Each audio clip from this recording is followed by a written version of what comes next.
Today on Fear and Greed, the most expensive home ever sold in Australia finds a buyer with very deep pockets. Bad news for Labor and the Greens from elections in Victoria. And it's Superbowl Sunday in the US, and the 30-second ads are going for $8 million a slot. Plus, Domino's closes a bunch of stores and corporates pull out of the country's biggest carbon trading scheme. Welcome to Fear and Greed, daily business news for people who make their own decisions. It is Monday, the 10th of February, 2025.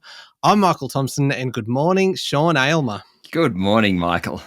Sean, the main story this morning, the country's most expensive home, an estate in Toorak in Melbourne, has sold for $150 million, an absolutely staggering price, beating the previous record, which was in Sydney's eastern suburbs, by $20 million. So it didn't just beat it, it demolished the previous record.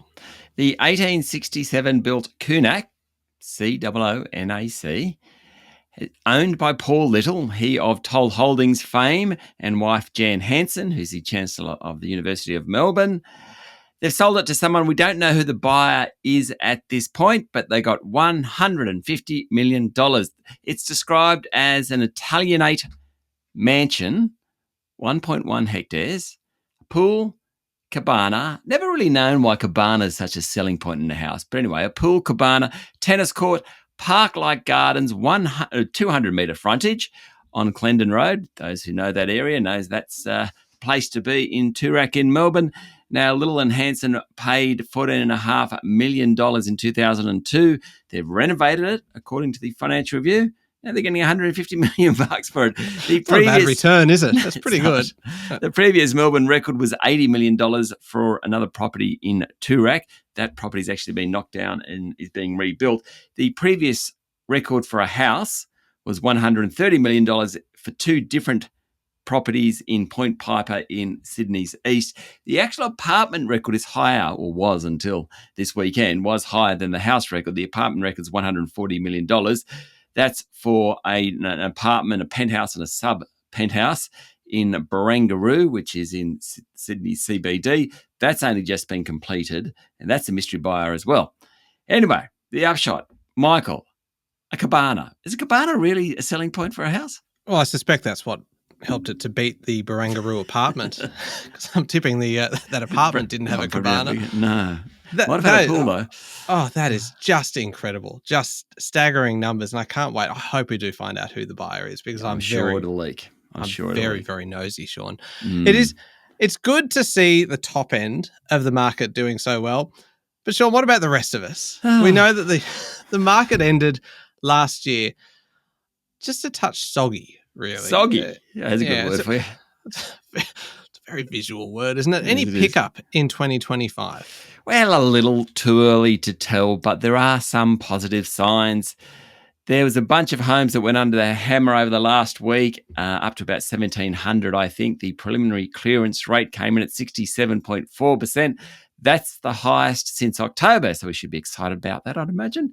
CoreLogic's Tim Lawless said the early trend is showing an improvement in selling conditions, which might reflect some renewed confidence as the likelihood of interest rate cuts grows. Now we'll find out more about whether or not we're going to get an interest rate cut next week when the Reserve Bank meets. The Melbourne early clearance rate was 68%. Sydney came in at 73%. But the numbers are relatively low. 1,700, well, Sydney and Melbourne at times have that many in their own cities, 1,700 across the country. Not a huge amount of selling going on, but at least the early signs are positive. Got to say, it's been a pretty good week for Melbourne over Sydney, hasn't it? When you think about the NFL games to be held at the MCG, big announcement last week, now taking out the title of the most expensive property in Australia. Good week to be a Melburnian. It is, unless you're a Labor Melburnian, but we'll get to that in a moment. Very, very good point, and great tease, Sean. Yes. Just lure people through. Local markets, how did they finish up on Friday? The S&P ASX 200 closed down just a touch to 8,511 points. It was a bit of a mixed day. The big banks were higher, so too the big miners, but CSL, Macquarie, Wesfarmers, Aristocrat Leisure, all lower. After all the Trump-related headlines last week, it was actually a fairly quiet session. Of note was Domino's. It was the best performer. Share price up 21%. We'll talk about that in a moment. Collins Foods, owner of KFC, also did well, rising more than 12%. Energy and healthcare stocks were among the worst performers. Transurban and Telstra were also lower. And what about international markets? Much going on? A fair bit of economic information out of the US. So data shows unemployment in that country at 4%. Basically, the labour market's solid, I suppose. I mean, it's a bit like here, solid. That suggests a good basis for economic growth without too many inflationary pressures, kind of a bit Goldilocks, really. Economists said that supports the idea that rates in the US will be on hold for the time being, which is what the US Fed has said in the past fortnight or so. Markets don't like that. Markets want rates to fall, or at least equity markets want rates to fall. So the fact that that unemployment number came out at 4% pushed the S&P 500 down 1%. Tech-heavy Nasdaq fell by almost 1.5%. Not helping were comments from Donald Trump that he plans to announce reciprocal tariffs on many countries early this week.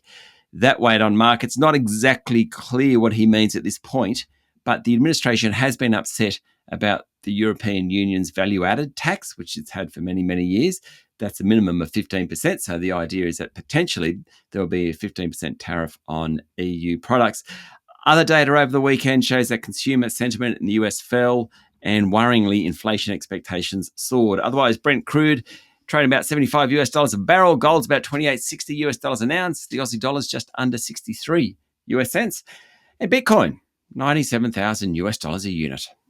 Sean, I should have mentioned this before. We've got a great interview coming up after the show. Speaking of local markets, you're talking to Anna Milne from Wilson Asset Management. This is all ahead of reporting season. Yeah, so we've got some great stocks kicking off today, like JB Hi-Fi reports today, for example. So we talked to Anna about which sectors look interesting to her and which ones don't. And we actually talk about consumer discretionary stocks like Wesfarmers and JB. So if you're interested at all in investing, particularly earnings season, this one is a must not miss.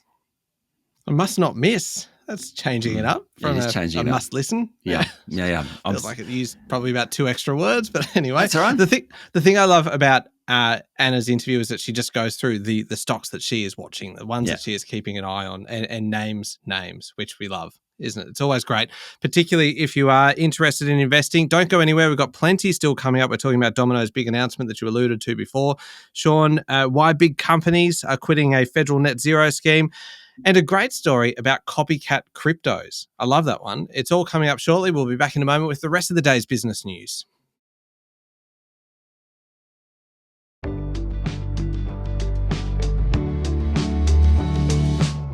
Sean, Labor and the Greens have suffered major swings away from incumbent members in 2 Victorian by-elections, auguring pretty well for the federal coalition in the upcoming federal poll. In Paran, it appears that Liberal candidate Rachel Westaway has won the inner Melbourne seat away from the Greens for the first time in a decade, and the formerly safe Labor seat of Werribee in Melbourne's west last night was too close to call, with the Libs in the running to win it for the first time since 1979. Probably will stay with ALP, but a very close-run thing. Certainly bad news for Jacinta Allen's Victorian government, but also for Prime Minister Anthony Albanese. There was a 10% swing against Labor in Werribee. If you replicated that across Victoria in the federal poll, which is due before the middle of May, you'd end up with the ALP losing 11 seats. Now, it's not going to happen, but it's just an interesting exercise. It shows that Victoria's 39 seats in the federal poll are well and truly up for grabs. Victoria is no longer a Labor stronghold. I think that's what we can read out of those results over the weekend. Yeah, and you can imagine that the federal parties would be watching this so closely. And you would think if it was all of a sudden just a resounding win for Labor, then the potential for the election to be called very quickly would kind of increase. But now it might be like, okay, all right, we've got a fair bit of work to do between now and who knows when, in May perhaps. Maybe. Yeah, I think it's been a bit of scuttlebutt over the last few days that there won't be an election before the end of April or May, and that the budget will be handed down at the end of March. So that's what the betting says at the moment, but who knows? Who knows? Now, we've mentioned we've teased Domino's several times now, Sean, and the company is closing more than 200 stores as it looks to reduce the number of loss-making restaurants and really try to placate disgruntled investors. Yeah, so Domino's, believe it or not, has 3,800 stores in Australia, New Zealand, Europe, and Asia. The bulk of the closures, 172 of the 200, are coming from Japan. Japan has been a real disappointment for the chain for a while. 4 in Australia will close. It's one of the first moves by new CEO Mark van Dyke. Now, the old CEO and founder, Don May, famously expanded Domino's. He didn't like closing stores at all. He liked opening stores. That was the basis of his strategy. Now, in the last 12 months, he has had to reverse that just a touch. But he also has stepped down, and the new CEO has come in and wholesale closes in Japan. As a result, investors love that type of stuff. And it's the share price actually jumped. It soared. It was up about 23% at one point last Friday. It's still down about 8% over the last year or so. But it's interesting that the new guy is coming and, no problems at all in closing stores. Yeah, I suppose it's less about kind of the number of stores that are being closed and more about the big shift in strategy, isn't it? That it's suddenly that it's not so much, we are not just about this aggressive growth. It is about perhaps being more strategic now in the ones that are allowed to remain open. Yeah, Domino's wanted to have 7,100 restaurants around the world by 2033. So what's that, 8 years' time? That's 40% more than what they've got now, but they're actually going the other way. So I think they've actually dumped that whole idea of having 7,100 stores around the world. Yeah, huge. Now, Nick Scali reported on Friday, and boss Anthony Scali was very upbeat about the retailer's push into the UK, saying that its sofas and swivel armchairs are being bought up by English shoppers. A swivel armchair? You look like a swivel armchair kind of guy. Don't you think it'd be great to have a swivel armchair? Just so it goes circles. The day you get one in the studio, that'll do me. You'll just be sitting there, just reclining in your swivel armchair, just turning around like Mr. Burns. Yeah. Sorry, go on. Nick Scali posted a small loss for the December 6 months, but investors liked what they heard and the share price jumped 12%. Retailing is a consumer discretionary stock. Now, Nick Scali is one of the first consumer discretionary stocks to report. Those companies have done really well on the ASX this year in anticipation of a strong earnings season. We talked to Anna Milne from WAM about that in the discussion after the show. Nick Scali certainly didn't disappoint on Friday. However, the boss, Anthony Scali, did say that trading was very volatile week to week in Australia and New Zealand. So it's not all good news. It wasn't even so much Mr. Burns. It's more, do you remember Inspector Gadget? It was Were you listening to that report? No, I wasn't. No, I really wasn't. No. I was just trying to remember who it was that really kind of sits in the chair and turns around. And there's a combination. Dr. Claw from Inspector Gadget. Yes. Dr. Evil from Austin Powers. And also the original kind of bad guy from James Bond, Blofeld. Right. Ernst Stavro Blofeld. Right. Remember him? Like the bad guy stroking the cat? Yes, no? yes. I do know, yes. Yeah, the original bad guy. Anyway, yes, you could be any one of those in your swivel armchair. That's my point. And so I'm sorry for not listening to you. That's all right. Let's get on with it. Some of it, this does not sit well with you, does it? Some of Australia's biggest companies, including Australia Post, Canva, Telstra and PwC, have quit the federal scheme that allows them to claim net zero carbon emissions amid mounting integrity concerns, Sean. Australian corporations have spent hundreds of millions of dollars in the past decade buying offsets in the voluntary market to reduce their climate footprint. But according to The Age, there are rising doubts about whether the projects generating these offsets actually reduce greenhouse gases. More than 100 companies have left the climate active scheme in the past 2 years, with the damaging corporate departures prompting the federal government to consider radically reshaping or even shutting down the so-called voluntary market in carbon credits. Climate Active is a federal government-run voluntary register that companies join to report their carbon emissions and the offsets they're buying so they can claim to their customers that they're actually carbon neutral. That's how it works. But a lot of companies are walking away from it. including Australia Post, Cbus Superannuation Fund, Telstra, NRMA, Canva, PwC, even the Clean Energy Finance Corporation, which is the federal government's $30 billion green bank, has pulled out of Climate Active. Not a good look. That is not a good look at all. One last one, Sean, before we get to international news. Woodside Energy's boss, Meg O'Neill, has come out swinging against the Victorian and federal government, saying that it is too late to avoid an economically damaging gas shortfall in Victoria. She blamed a decade of political opposition to the fossil fuel industry. O'Neill believes it is too late to avert a shortfall as developers such as Woodside remain wary of the Victorian government's sceptical attitude towards the fuel source. I quote, "Ideology has stood in the way of sensible energy investment in times of crisis. Things can move quickly. We'd like to see them move before you actually get a crisis." The comments underscore the expectation that Victoria, Australia's most gas-dependent state, will be forced to import LNG in a move that could add to short-term price pressures, according to a report in The Australian. Okay, turning to international news, and I mentioned this story in passing earlier, Sean. Donald Trump's new cryptocurrency has sparked a flood of imitators, with more than 700 copycat and spam coins sent to his digital wallet by people apparently seeking to suggest that their creations have the president's endorsement.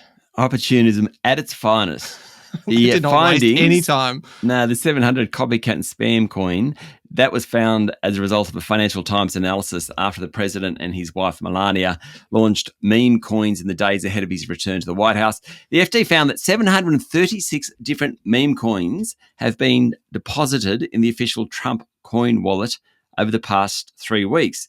Among them, nearly 200, including official Trump and official Melania, are named after Trump or members of his family, but have absolutely no connection to the president. After the real Trump coin was launched, the first so-called copycat coin was minted within 30 minutes. Oh, that is efficient. Give that man a job with Elon Musk in the Department of Government Efficiency. This person can move quickly. So meme coin creators are taking advantage of a function in Solana, which is actually the blockchain that underpins Trump's meme coins. It allows users to dump new coins into someone else's wallet without needing permission. So they're all, of course, dumping them into Trump's wallet and hoping that not that he will endorse it, that people will think he endorsed it, and as a result, make some money out of it. People can feel free to dump anything into my wallet. My wallet is alarmingly empty. Go right ahead. Sean, it is Super Bowl Sunday in the US, and the game kicks off later this morning in Australia. It is being held in, do you say New Orleans or New Orleans? New Orleans. Oh, you're. I suppose you lived in the US for some time. And did you go there? Yeah. Did you? Great place. Oh, it does look amazing. Anyway, it's being played by between the Philadelphia Eagles and the returning champs, the Kansas City Chiefs. Who cares who's playing? I mean, let's face it. It's all about, halftime entertainment. Halftime, yep. Kendrick Lamar, he'll be good. Taylor Swift will be there. I mean, her boyfriend, Travis Kelce's playing for the Chiefs, the Kansas City Chiefs. So, was it last year that she flew back from Japan to be there? Yeah. Maybe. I think that was it. It's Super Bowl 59. 10 advertisements have been sold for more than $8 million each, according to Variety. Wow. Incredible. Stella Artois has one, which involves David Beckham and some sort of long-lost brother, American brother, whose name is Dave Beckham, played by Matt Damon. So Stella Artois is using David Beckham and Matt Damon in the same ad. There's also ads by Haagen-Dazs, Hellmann's Mayo, website builder Squarespace. Donald Trump is due to turn up. No sitting president has ever been to the Super Bowl. Fox has the rights to the show. I suppose in terms of the football, Kansas City is going for 3 straight. That's never happened before. The two teams played 2 years ago. Kansas won that one. If they've got a quarterback, a guy called Patrick Mahomes, who is sort of the great quarterback of his era. And I suppose if they win 3 times in a row, he'll quite rightfully claim that, Michael. I love that you actually did manage to squeeze a little bit of actual sport into the end of that story. It felt almost begrudging. Yeah. No, I mean, I'm sort of an American sports fan, so I felt I had to drop something in there. Yeah.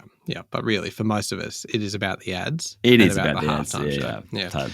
Okay, up next is Fear and Greed, the week ahead with our resident economist, Stephen Koukoulis. He's always very excited and he's got plenty to say today. And after that, stick around for the Fear and Greed Daily interview, Wilson Asset Management's Anna Milne ahead of reporting season. The stocks that she's keeping an eye on, they are both coming up in the Fear and Greed playlist on your podcast platform or at fearandgreed.com.au. Thank you very much, Sean. Thank you, Michael. It is Monday, the 10th of February, 2025. Make sure you're following the podcast and please join us online on LinkedIn, Instagram, X, TikTok and Facebook. I'm Michael Thompson. That was Fear and Greed. Have a great day.